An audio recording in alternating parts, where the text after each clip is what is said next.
Welcome to the Copeland Coaching Podcast, where it's all about turning your job search into a slam dunk. Your host is Angela Copeland.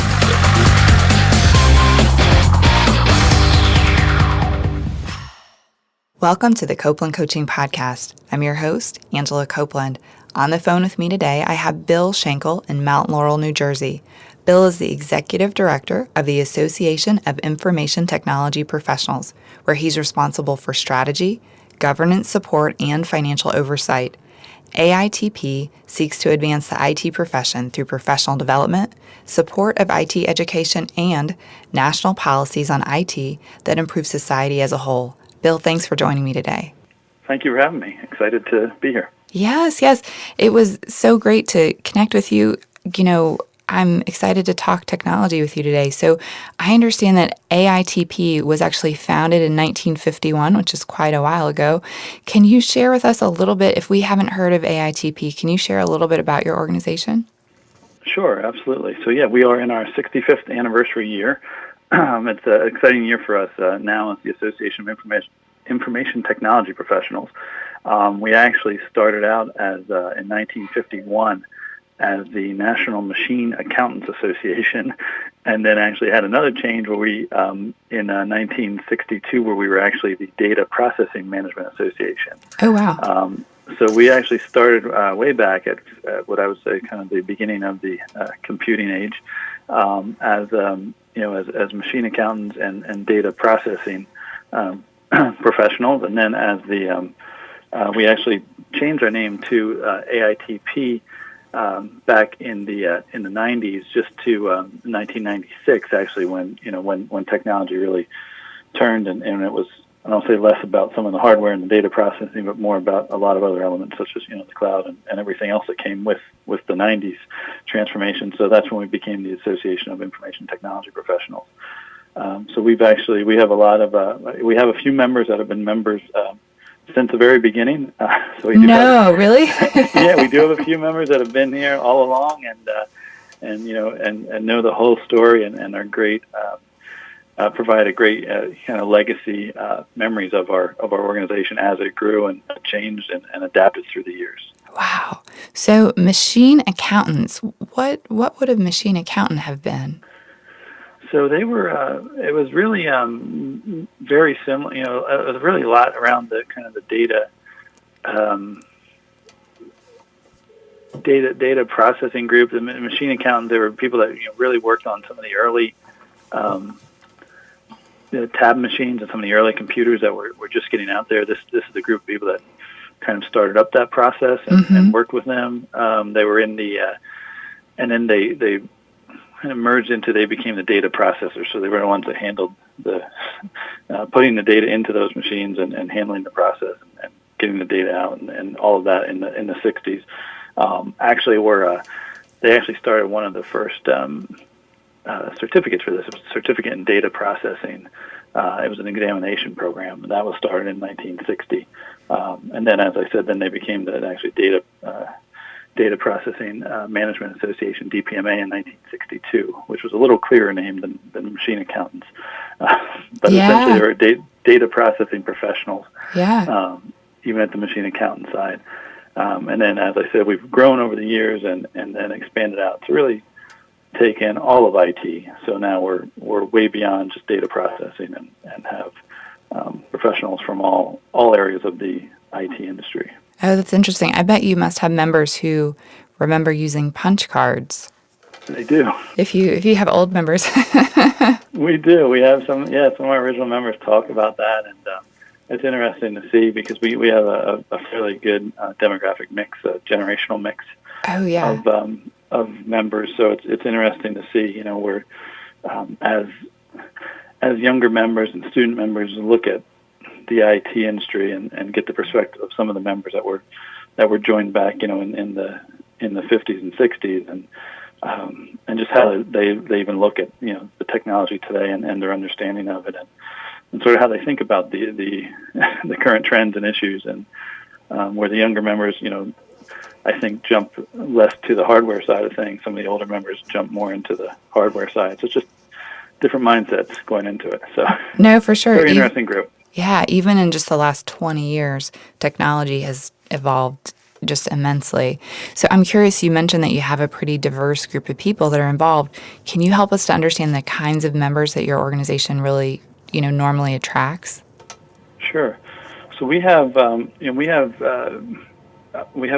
fair amount of IT professionals from organizations, the large technology organizations everybody thinks about, your Microsofts, Googles, Yahoo, some of those groups we have. We have a fair amount of IT professionals from other corporations, large corporations, from large insurance corporations to financial corporations, and they range from your senior level IT, CIO, CTOs to could be IT managers or even help desk managers.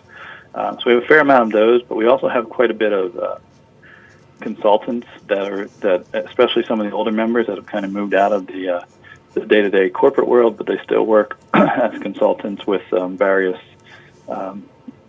clients to help them grow and manage their IT. We also have a fair amount of students. We have we're about probably almost 40% of our members are student members, college students that are in there, and then we also with that we have another group of members that came kind of as a result of the students, which are faculty advisors. So we actually have a segment of our membership that is IT professors that from numerous colleges around the country that serve to either teach classes in IT or also serve as advisors for students. So it's a wide range of members, and we try to serve all their needs. But from senior level to entry level to students to all different industries, medical, financial, insurance, even some governmental agencies are members. So it's a very interesting, diverse group with a lot of viewpoints, a lot of insights on the technology of today and tomorrow and even the past. Yeah.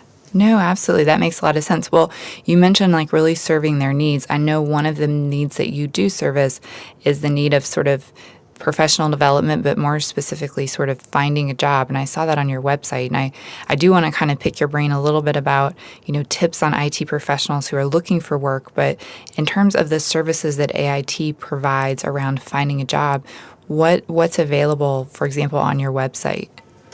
Sure. So we the kind of the easiest one and the easiest one to tell everybody that we have an online career center. So where we have companies from all over posting, and it's not just entry-level jobs, it's really all level of jobs that they have open in there. So the easiest way we help people career-wise, and the most obvious, is through our career center. That's online at AITP.org. You can get in and see the career center, and obviously we have it's essentially just like every other career center. You can post your resume there, apply online. So it's a very nice service. It's actually fairly new to the organization, started within the last few years. But it's been very successful, and it's really grown over the last couple of years. But in addition to that, what we really feel that we help people with is one of our biggest benefits are our chapters, which we have chapters. We have over 50 chapters, professional chapters throughout North America. Those chapters are really what I would call kind of the grassroots of AITP. So it gives people a chance to meet face to face. A lot of the chapters will run we'll run typical kind of social events, dinners and golf outings and those types of things. But they also do a lot of training. So they'll have speakers come in, and we have IT professionals, and the chapters range in size from several hundred to small chapters. It could be 25 people. But those chapters work to get speakers come in to talk about latest trends. Some of the speakers talk on things like career, like how to get your resume ready, how to handle job interviews. The speakers are really great one-on-one and give them a chance to meet them, to hear what's going on in the industry. We have some really great speakers. We have speakers from Microsoft. We have speakers from large corporations. We've had speakers from cybersecurity companies come in at different chapters. In addition to that, we created then a speakers bureau. So if a chapter has a really good speaker, they can plug them in the speakers bureau so that speaker can go to other parts of the country if need be. No, that's smart. Yeah, so we did that as kind of hey, if you had a good speaker, let us know, and we'll plug it in to let other chapters know. But beyond the speakers at the chapters to help career-wise, it's that networking. We have networking capabilities through National, but the reason I'm plugging the chapter so much is because it's still that face-to-face, one-on-one small group settings where you're going on a regular basis and seeing the same people, getting to know them, picking their brains not only on IT-related topics, but also just on hearing the latest from what certain companies are doing, being able to hear about job opportunities there. So we have that as well. So I think the chapters are a great career resource because they provide the networking as well as technical training and career training, leadership training to help people in their career. That's another big piece that chapters do is they're all run strictly by volunteers.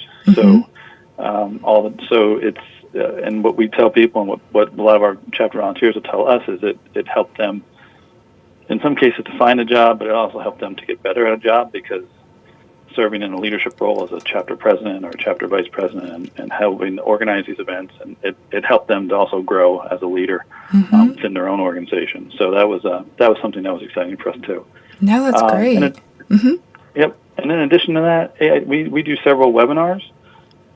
So we do webinars for our members that are free webinars, and we have, again, similar to chapters, we have speakers that come in and will present an hour-long webinar.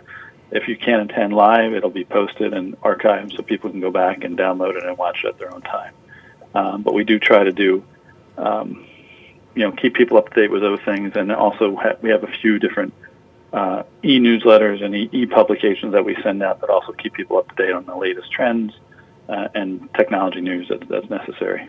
Oh, that's really good. Well, you mentioned earlier that, your members are talking about different issues that are sort of important to them today. What do you think are some of the biggest challenges that your IT professionals or your members who are IT professionals, what are some of the biggest challenges that they're facing today in the workplace?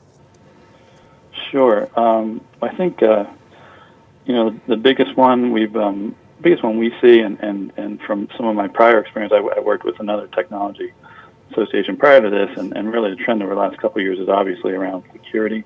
Yeah, that's true. Security. So that's a big one for all of our chapters is really to understanding, or all of our members is looking at the cybersecurity not only for and we look at it from our own AITP. How are we protecting members' data within our own database, but also all these individuals that work in corporations.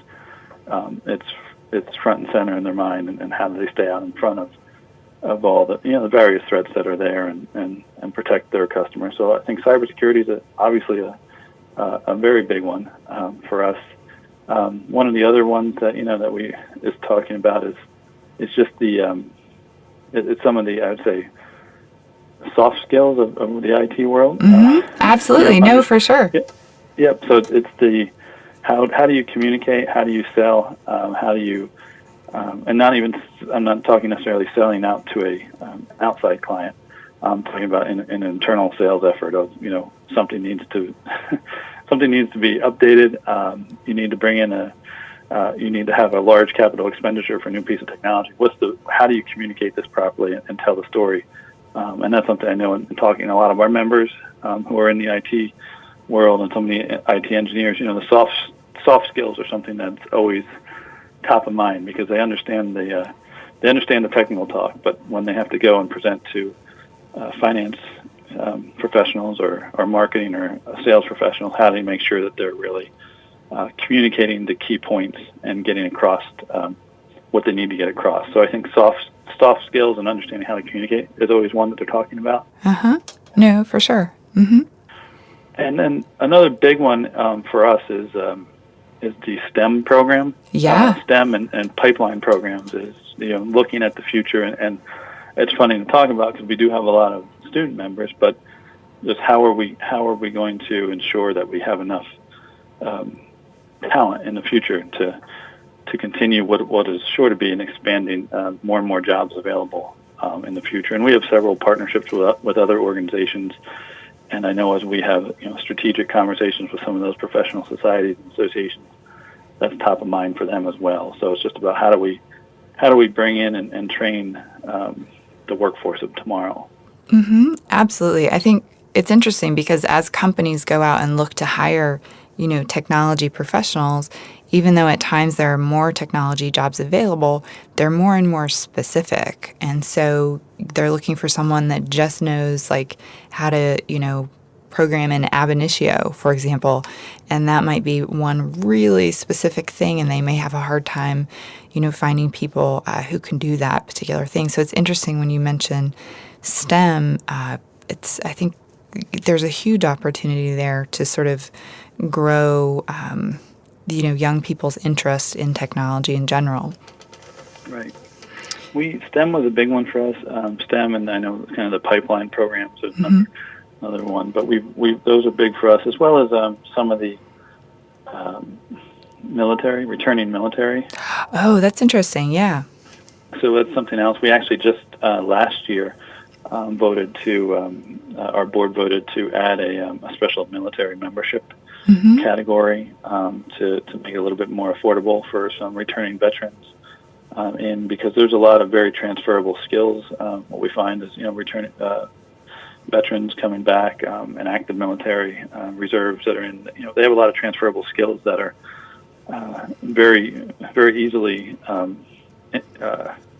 integrated in with the industries in the IT industry. So we're doing a lot there to try to see if we can help bring them in and help them to get positions, train them on the latest and greatest. But it's another area we're focused on as well. No, that's a good point.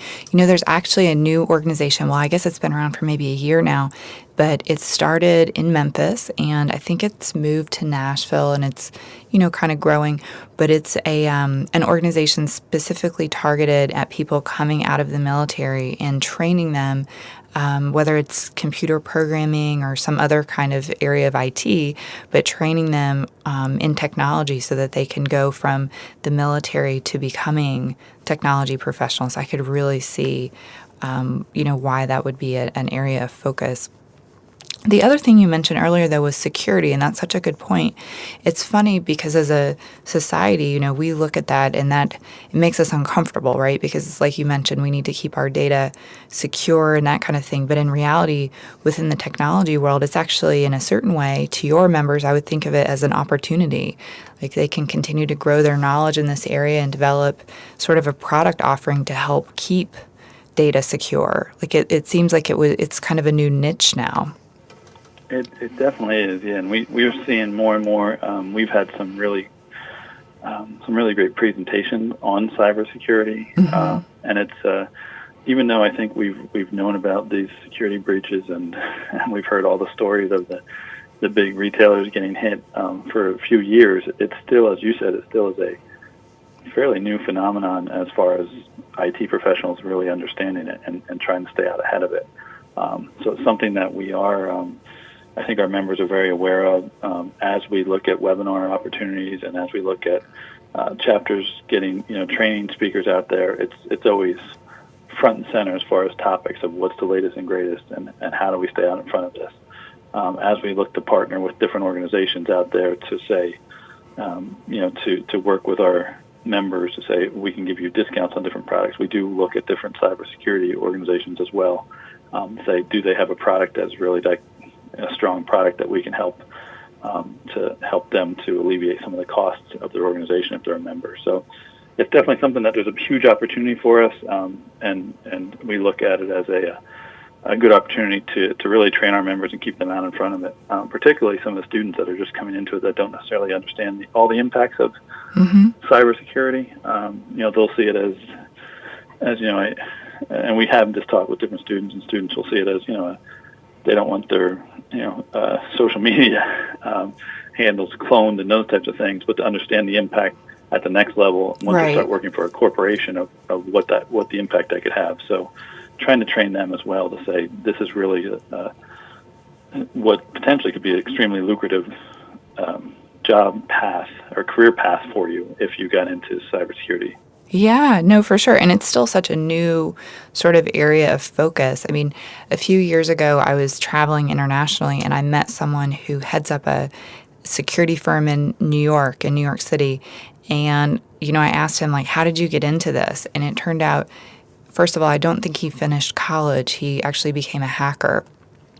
and he was either caught hacking or something, and he went from sort of, being a black hat to being white hat, I guess you could say, and now sort of heads up this firm that does good work.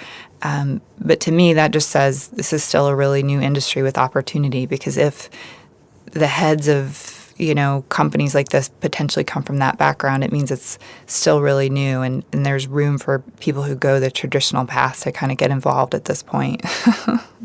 Absolutely. Yeah, I definitely agree. Yeah. We've seen that too. Some of my prior experiences with some of the organizations I worked with that were also in the IT realm, they'll actually, they actually go in to recruit from, some of the heavy gamers and for lack of a better term, the hackers, because they're the ones that are actually out ahead of this. Because they know the most about it, for sure. Industry. Yep. Yeah. Yep. Well, so one thing that's super important with becoming being an IT professional is keeping your skills up to date. I actually wrote a column about this at some point, because I was saying, I feel that other industries could really learn from the technology industry. I know in a lot of cities, actually, and I've visited some of these groups when I've traveled internationally, but there are sort of technology meetup groups everywhere.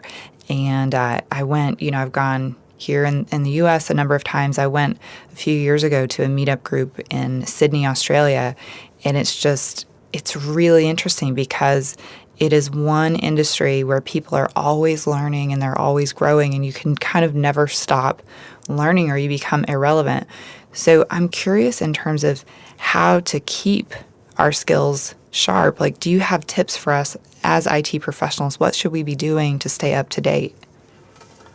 Sure. I think it's a lot of what we do is definitely a key, and there's so many. I mean, you would ask, what, one of your earlier questions of what topics are the members interested in, and I kind of threw out the cybersecurity, but there's probably 20 that if I sent to 20 different people, I might get 20 different hot topics. So, one of the things I think in today's world where it's different, and we've seen this because of our demographics of our members, where, say, even 20 years ago, you could be an IT specialist. Now, I think one of the things to keep your skills up to date is you almost have to find your niche within the IT world. And really specialize in whatever area that might be, whether it be cybersecurity or cloud or whatever you might want to.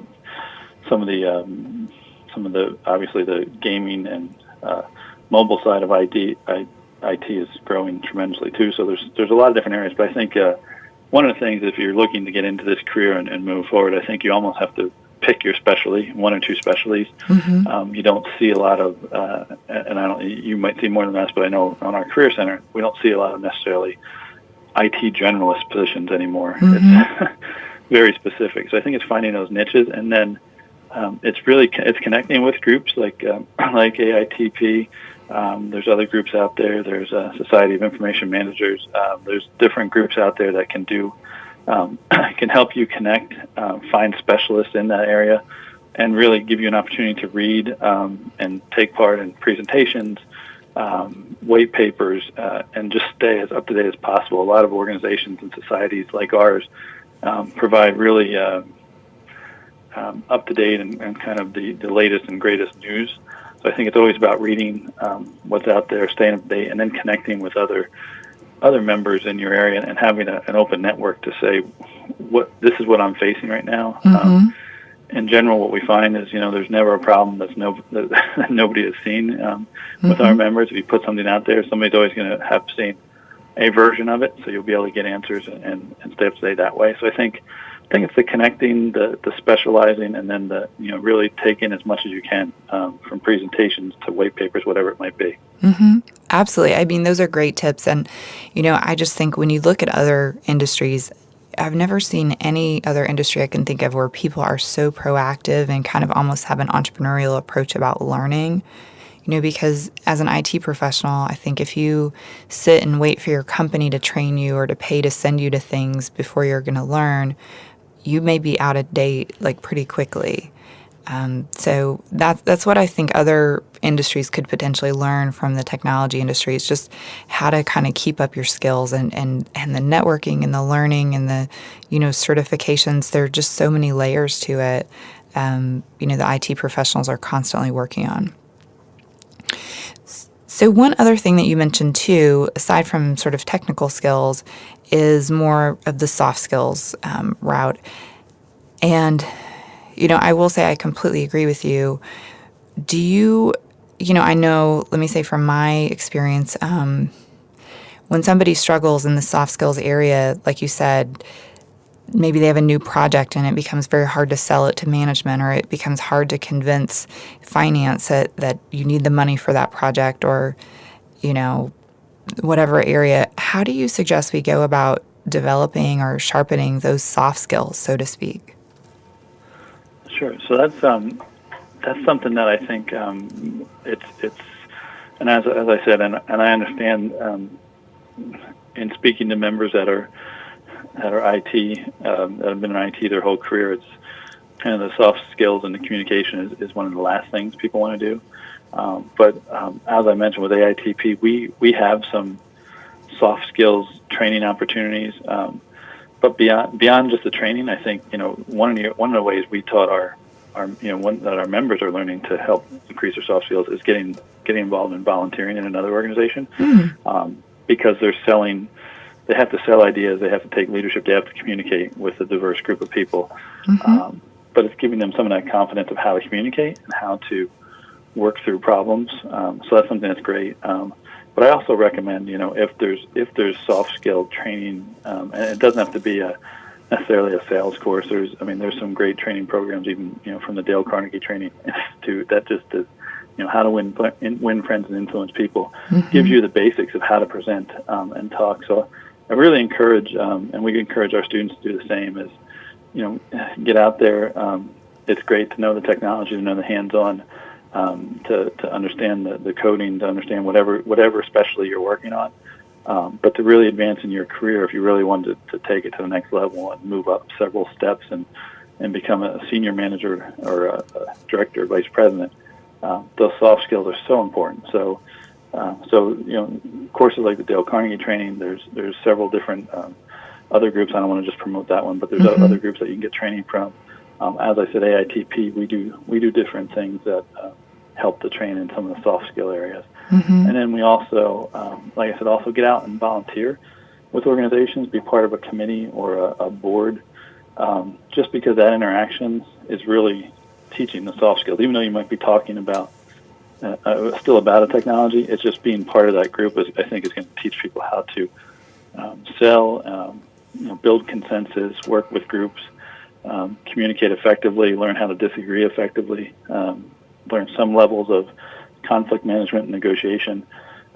Any of our boards, any of our chapter boards, at their meetings, you'll see all of those things happening, even though they're not necessarily training on it.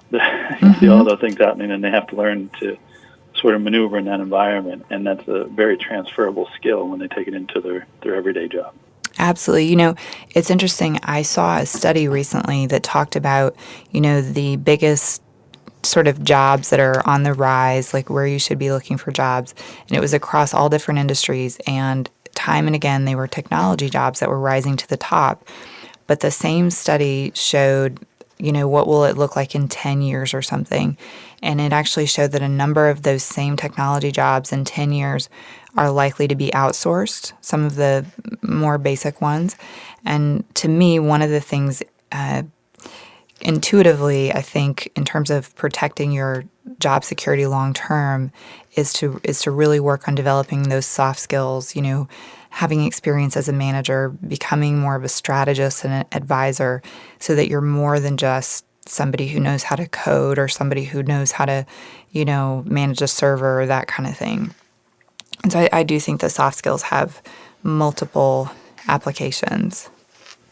Yes, definitely do. And like I said, it's not just here. I know other organizations in IT-related organizations are worried about that as well. Just it's great to understand the coding skills, the programming skills, the IT-related skills, but to really be influential, and that's really what IT needs to be now. Is they need to be sitting at the at the table with the other C-suite, right? Because organizations that look at IT as a help desk, aren't going to be successful long term. It needs to be in the forefront of their strategies.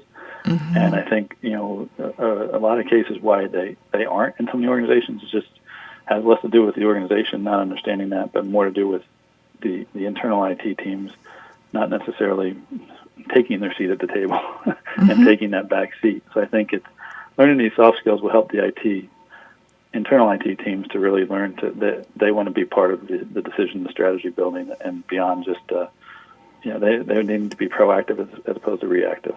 I agree, and I think it's about also being sort of a problem solver and a partner. I remember most recently I was a digital marketer, but I came from a programming, computer engineering background. And I remember being in a meeting at this organization when I had just joined it. I was with the chief marketing officer, and we were meeting with the IT team, and he had been really struggling to communicate with that IT team and to get them on board with some changes that he wanted to the website. And we went through the website. We had it up on a projector so we could all look at it. And the IT team kept saying, nope, we can't do that. We can't do that. We can't do that. And I finally stood up and kind of pointed to different pieces on the projector. And I said, well, gosh, isn't this particular part of the website, isn't it a table? And couldn't you insert code that would detect what website they were at before? And based on that, you display something different. And when the technology team realized that I knew what was going on, they suddenly agreed that they could make the changes that the CMO had been asking for. And when the technology team left the room, the CMO, just almost, I think, gave me a big hug and was like jumping up and down saying, you have to come with me to all future meetings because I haven't been able to get anything done. And it's just when you got to find a way to work together because when you just tell people that you can't do something, it's just not, people don't have the same level of respect for you within the organization, Right, exactly. Yeah, I think, like you said, the problem solver, and that's why, and I've seen that too, where people will avoid going to IT because they know the answer prior to even asking it in a lot of cases. So they make mm-hmm. decisions, and then IT has to play catch up as opposed to being there. That's so true, right? Conversation. Yeah, because if you go to IT in the beginning, it's a lot like when you work at a company, and if you go to legal in the beginning, and legal helps you with your contracts right from the beginning, you do them right the first time. But if you don't have a good relationship with those departments, you kind of just wing it, and then the department has to come in and clean up your mess afterward. Right, exactly. Yeah, so it's about really building sort of trust. And, if there are times when things can't be done because, say, they take too much time or too much money or whatever, if you're a trusted partner, you can say that versus if you always say no, marketing, for example, has no trust. And so you've got to first build that trust to be able to have the voice and give them an honest opinion or feedback to sort of guide their future decisions. Exactly. Yep. Yeah. So, do you have an idea? I'm curious in terms of what you're seeing with your members. So a big issue, as you know, that we talk about on the podcast is, looking for a job. And I have heard anecdotally that it's very hard to find people in technology because they tend to sometimes stay in jobs once they get there. Do you have a sense for how often or how frequently your members are changing jobs?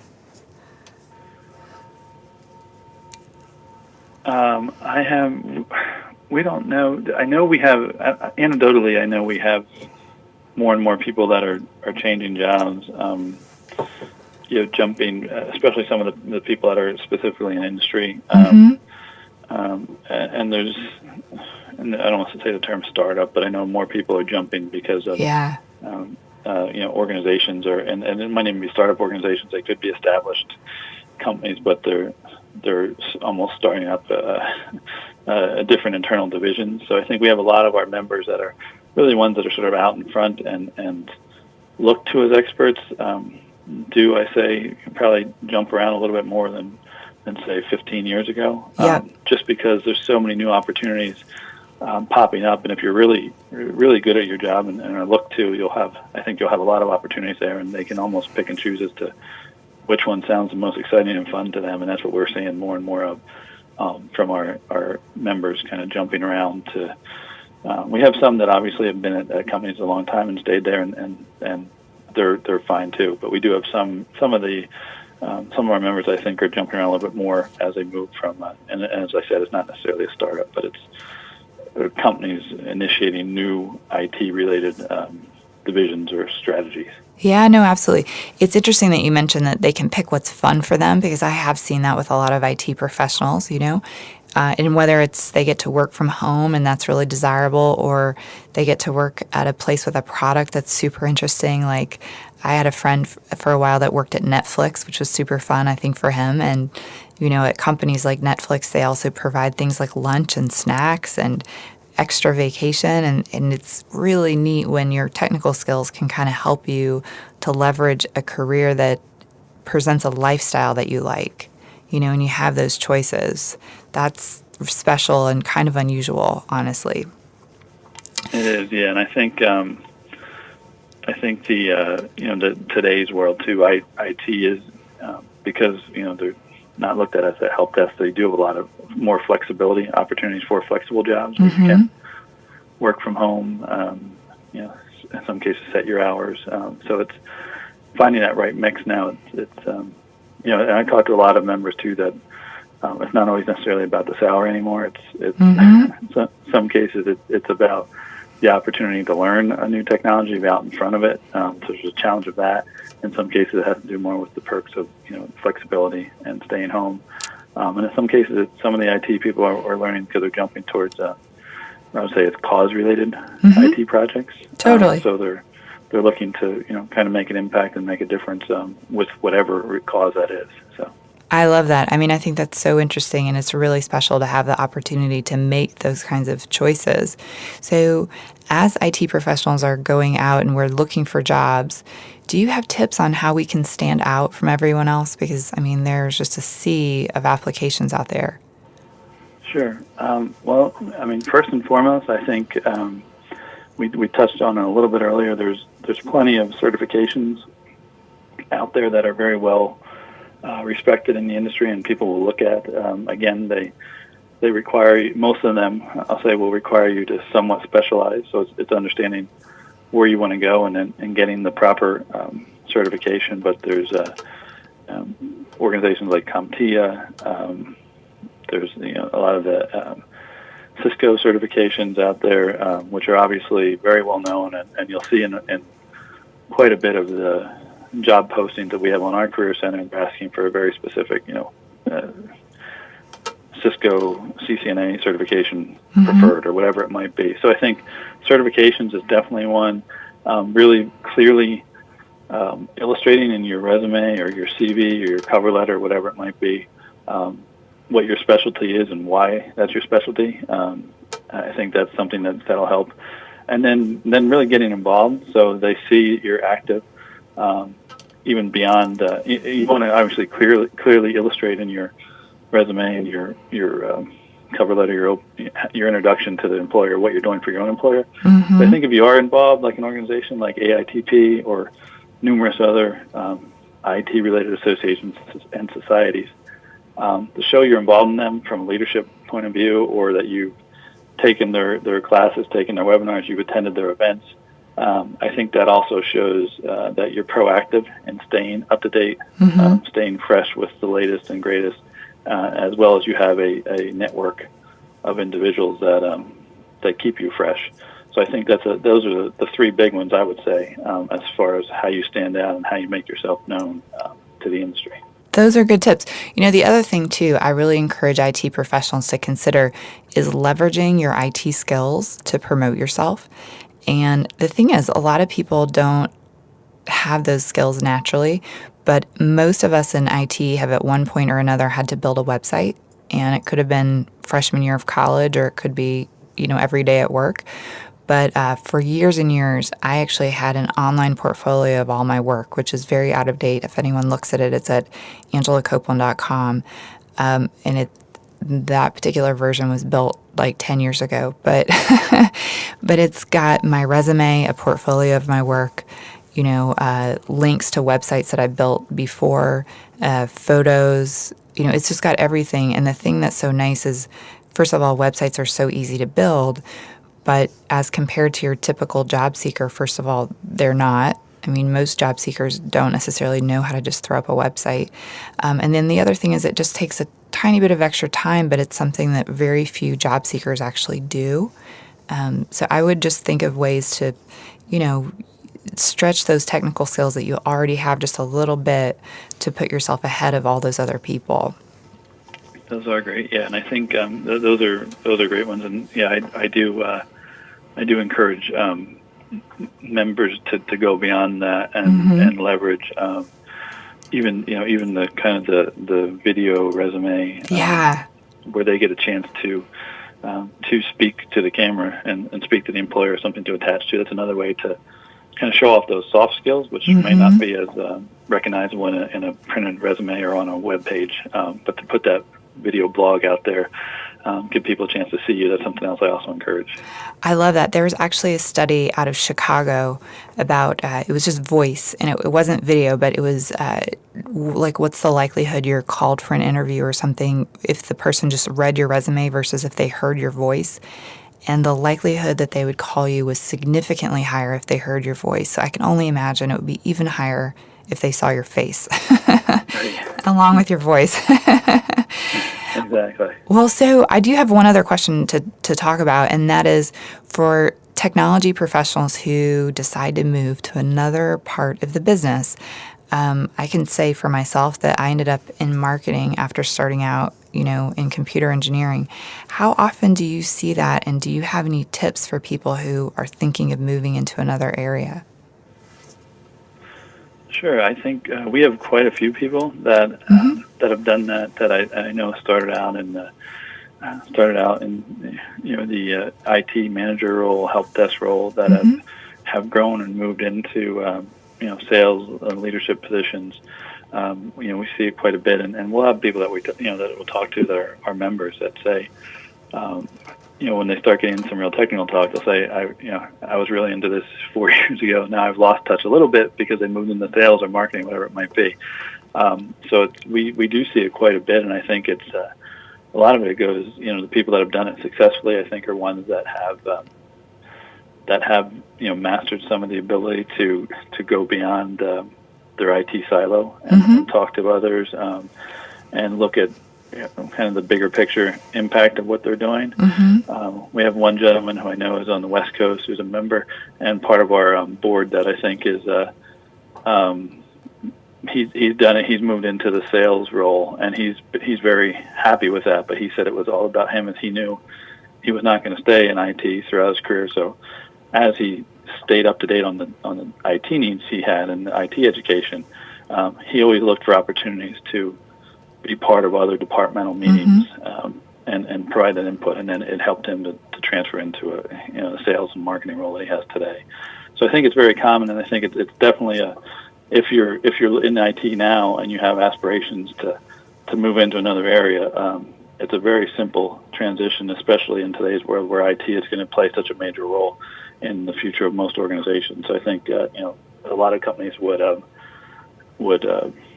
welcome that. No, absolutely. I have from my personal story, I do have a little bit of an example that I can share, and that is, I went to a highly technical college. You probably heard of it because of where you live, but I went to RPI. Okay. And and I, everyone I knew was studying computer engineering, and these were some really brilliant people who, had perfect scores on their SAT and ACT going into school, and we'd always have these programming projects that we'd work on together, say 3 or 4 of us. And I always felt like the worst programmer of the bunch. If I'd gone to a different school, I probably would have been a good programmer, but I always felt like the worst.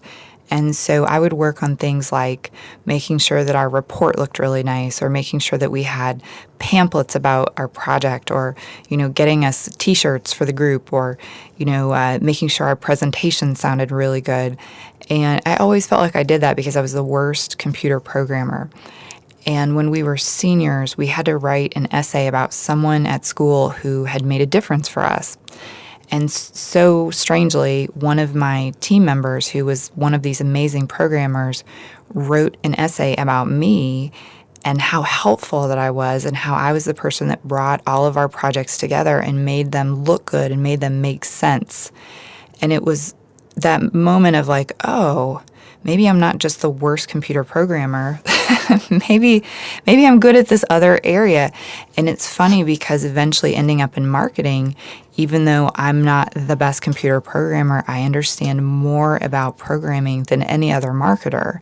And so it's actually a real strength for me on the marketing side, versus if I was in the technology side, it might be a weakness.